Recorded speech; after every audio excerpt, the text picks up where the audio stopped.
The night opened like a curtain drawn across the sky, dark yet shimmering with anticipation. As the crowd filtered into the vast concert hall, people spoke in excited murmurs, some clutching tickets as if holding pieces of a dream. The air carried a special current, a quiet electricity that only a legend could create. This was not merely a performance. It was an encounter with the man whose voice had shaken the world, whose presence commanded rooms larger than life itself. Elvis Presley stood backstage, his silhouette framed by the glow of dressing room bulbs. The soft hum of the band warming up, drifting through the corridors. Even after years of fame and countless shows, he felt that familiar breath of emotion rise in his chest. Tonight was another chance to offer the world a little more of his soul. And yet, without knowing, tonight would become something far more than a concert. It would become a story about humanity, empathy, and the moment where a king set aside his crown to kneel beside a child. The curtains parted, and the audience erupted in applause. Applause that felt like a tidal wave. Rushing toward the stage, Elvis stepped out his white jumpsuit. Catching the lights like scattered diamonds, he lifted the microphone with effortless grace, nodded at the band, and the music began. Familiar, deep rich. His voice flowed across the room, powerful yet comforting each lyric, wrapping itself around the hearts of those who listened. People swayed, clapped, and even cried as memories surfaced through melodies they had grown up with.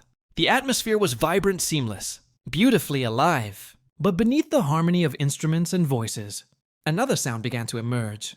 It was fragile at first, so faint that many didn't notice. A soft, trembling cry broke through the symphony of cheers. The sound of a child, overwhelmed by the magnitude of the night. By the time Elvis reached the next verse, the child's sobs had become clear, enough for the front rows to turn their heads. Some whispered, others frowned. Yet almost no one understood the severity of the moment, until Elvis paused midline, lowering his microphone, eyes narrowing gently as he listened. He heard pain, not noise, not disturbance pain, and instinctively something in him shifted. The music halted, the lights stilled, and an unexpected silence descended upon the hall.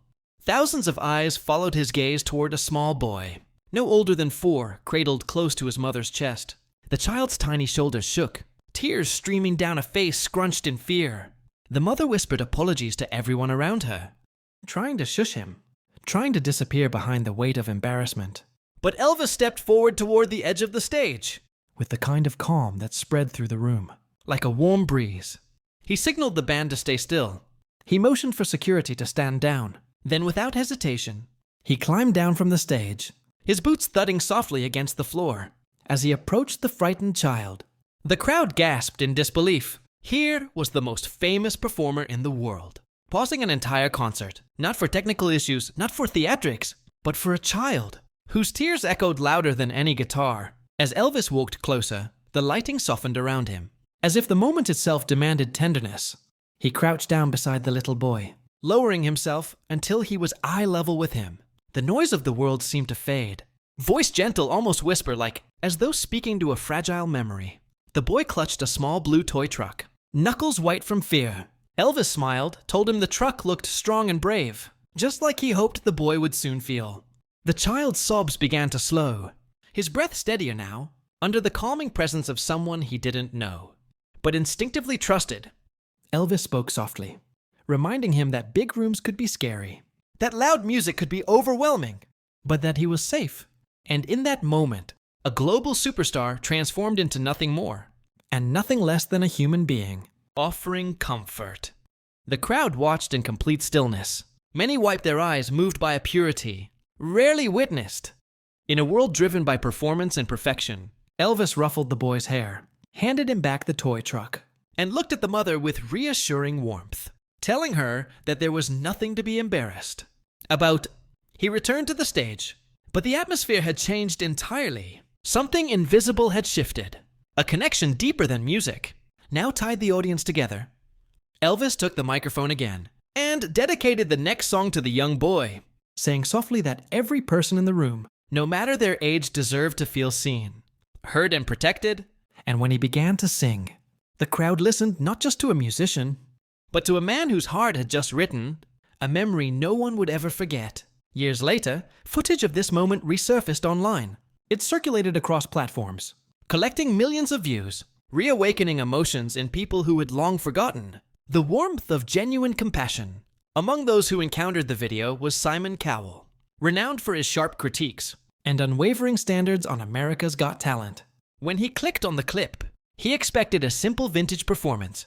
Instead, he found himself watching something entirely different. Something raw, real, and profoundly human. As the scene unfolded, and Elvis stepped away from the music to comfort the crying child, Simon's usually firm expression softened. He leaned back in his chair, eyes focused with unusual tenderness. When the clip ended, he exhaled slowly and spoke not with critique, but with admiration. Simon explained that the entertainment industry often demanded perfection, precision, and unwavering adherence to schedule. Artists were expected to perform flawlessly, to forget mistakes, to overpower their humanity with professionalism. But what Elvis had displayed in that moment was something far more valuable. He had reminded the world that true greatness lies not in perfect execution, but in the courage to pause for someone in need. Simon said that audiences never truly remembered the technicalities of a performance. What stayed with them was how an artist made them feel. And Elvis, by stopping his entire show for a frightened child, had demonstrated a kind of emotional intelligence rare, even among the brightest of stars. As viewers around the world watched Simon's reaction and revisited the original moment, they felt a surge of hope. Hope that kindness still had a place in the world, that empathy still carried weight, that humanity could still rise above spectacle. Comment sections filled with stories.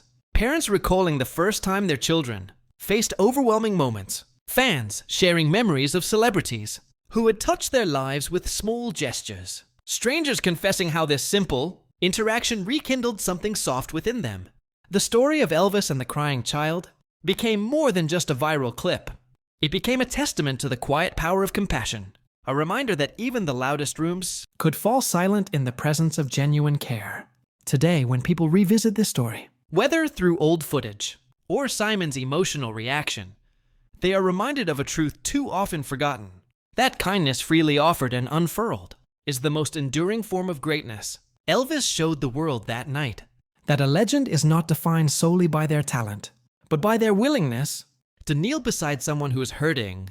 Long after the music fades, long after the applause quiets, what remains is the echo of that moment.